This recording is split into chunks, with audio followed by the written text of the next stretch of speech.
This program is brought to you by Meridian Valley Humane Society. This nonprofit group of volunteers dedicated to compassion and protection is responsible for the adoption of homeless, abandoned, and abused animals. Welcome back to the Treasure Valley View. I'm Crystal Nicole. Here with me is Monique from the Meridian Humane Society, a newly formed nonprofit organization that has been recently approved for tax-exempt 501c3 in hopes to raise funds for a bigger and larger animal shelter in Meridian.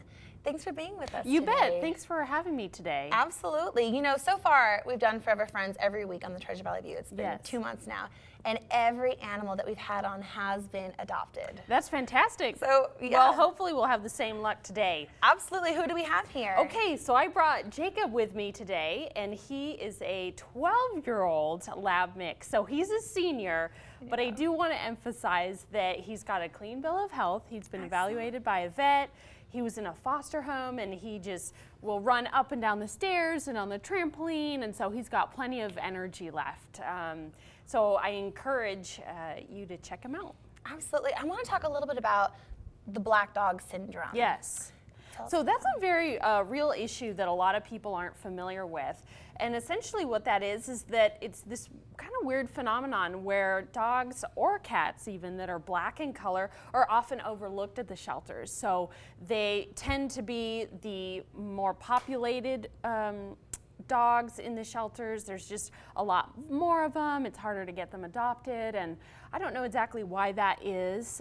Some of it could be superstition. Some of it could be that the shelter environment just isn't really conducive. You know, they don't pop in the kennel because it's kind of dark in there and they're dark, and so so I encourage people not to overlook them, and they have a lot of value, but it is kind of a real phenomenon where they're just the ones that are left behind.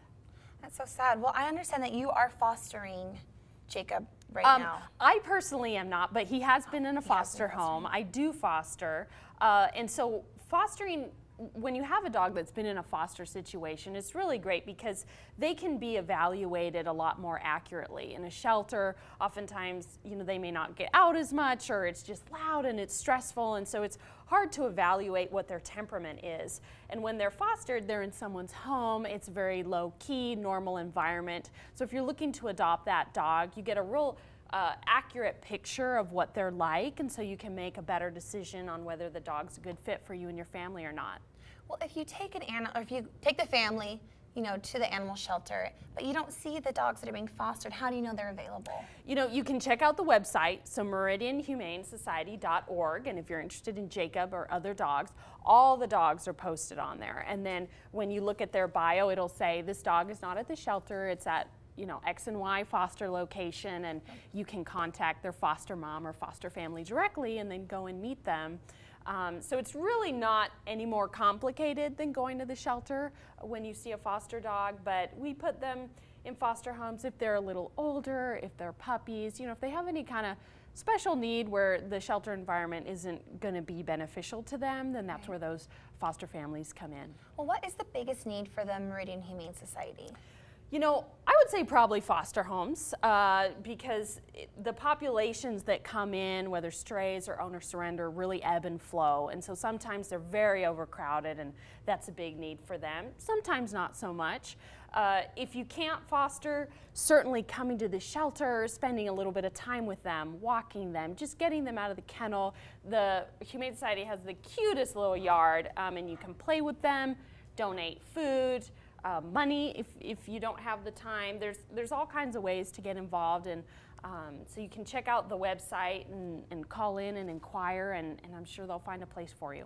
Awesome. I was just going to ask how the community can get involved, but you just covered all those bases right there. Yep, it's pretty simple. All right. Well, thank you so much for being on the show for our Forever Friends segment. Jacob, it was so nice to meet you. Yeah, he's just a mellow guy, and he's looking for a home. So meridianhumanesociety.org, you can find out more about him. Well, I hope we can find him one. Thanks for coming in, Treasure Valley. All right. Oh, I absolutely love the senior dogs, and you should know that every single one of our dogs on our Forever Friends segments have been adopted. Yay! That's so awesome.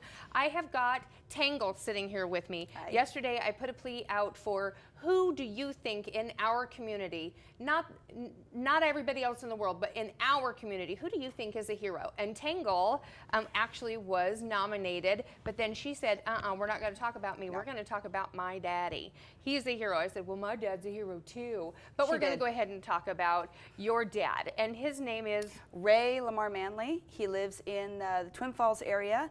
And he and my mom won the Publishers Clearinghouse sweepstakes a few years back. Did you know that Stephanie just won the Publishers Clearinghouse out there? Yes, she did too. I will have to talk with her. Well, not about not about this. No. But yes, my dad was in the Navy during the Cuban Missile Crisis, and during that time, they were losing 25% of the messages that were coming in from that area, and they called him in. So wait a minute, they were, okay, so messages were coming in to the boat that he was on. No, to the encryption center in Washington. Okay, got it. And they were saying, hey, you know, we're losing a quarter of these, and this is not the sort of situation we want to be losing. This is not selective hearing. This is not good. Right. So, so they called my dad in. He had the best track record in the Navy for the previous 2 years, and they said. Called him in from where? From the Northampton, where he was stationed. Is a ship. Oh, yes, a ship. Sorry, it's a ship. Well, no, ships carry boats. That's how you know.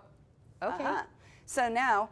They bring him in, and he looked at this, and he went, this is not going to work, and he revamped the entire system in 12 hours, and went revamp, okay, because you know all about it, we don't. That's true. So you're going to have to slow it down a little bit. When messages were coming in, and this is before all of this stuff, text messages and everything, they had a thing called a fast key, which they would just get the dots and dashes, and they would interpret them Morse back code, into. Yeah, kinda. Yeah, and it's all secure, and it's all encrypted, and the Radio Shacks would be the guys to interpret those and write out the stuff. If you've seen Crimson Tide, right, that's what they were doing. Okay. And so they said we are missing 25% of this, and it's important stuff. This is in pretty big stuff. Because it's the Cuban Missile Crisis. Yes, and if anybody missed Q, then everything got to go. And 25% of that was gone. Yes. Okay, so they said, come on over here, Ray. And do your thing. Do your thing. And so my dad went in, and in 12 hours, they were losing less than 1%. In 12 hours. In 12 Your hours. Dad's a smarty pants. He is. He is. And then he spent the next 24 hours training the other shifts, so that 36 hours later, we were good. So would you say, I mean, proudly that he, he kind of, I mean, it could have been 100 times worse. I frankly attribute him to the reason why we did not just watch the cockroach Olympics, because, you know, those would be the only things alive left. Because the word you used on Facebook was "My Dad Saved the World." He did. That's my dad saved the world, and if you, I should make a Facebook page. You probably should. My daddy's better than your daddy. Yeah. Because that's kind of how I felt yesterday. I was feeling a little challenged. I didn't mean Your dad's that. 85 from Twin Falls. I'm thinking my dad could take yours, but you know, whatever. I have a picture of my dad wearing a little Superman outfit. It's one of those ones where you put your head through and it's got the whole thing. It says, very authentic then. Ray Manley with his clothes off. Right. It's like, and it's Superman underneath. It's like, yep, that's right. All right. So your dad is pretty amazing. He is. He is at least your hero, as he should be everybody's hero as far as I'm concerned. I mean, that's a huge thing. Way to go, Ray Manley. Right? Go Daddy. Oh, yay. Now, you are also a publisher. You were also nominated by several people in the community as their heroes. And I mean, I'll ask them later because I want to hear from them why they think you are a hero. But you are a small publishing house, right? Yes, small press. We help people who want to write books. So talk to us. Right. And get their books going. We have several authors, and it seems as though we are a before and after. We're for people who are just breaking in, and we're for people who are deciding that they don't want to do that anymore, and they want to start having more control over their work. And this is one of the things that you run into when you go into traditional publishing. Well, sure, because I mean, there's a lot of books out there that are like, you know, DOS for dummies. DOS. Who knows about that anymore? Yeah. But I mean, so there's nothing really for publishing or getting started. So I mean, it's all like there's a lot, and self-publishing is a part of the industry you cannot ignore anymore. Right. I mean, it's because it's expensive to do it any other way, right? It really is, and one of the worst parts about it is that there are a lot of companies out there who are called vanity presses, and basically they'll just print whatever.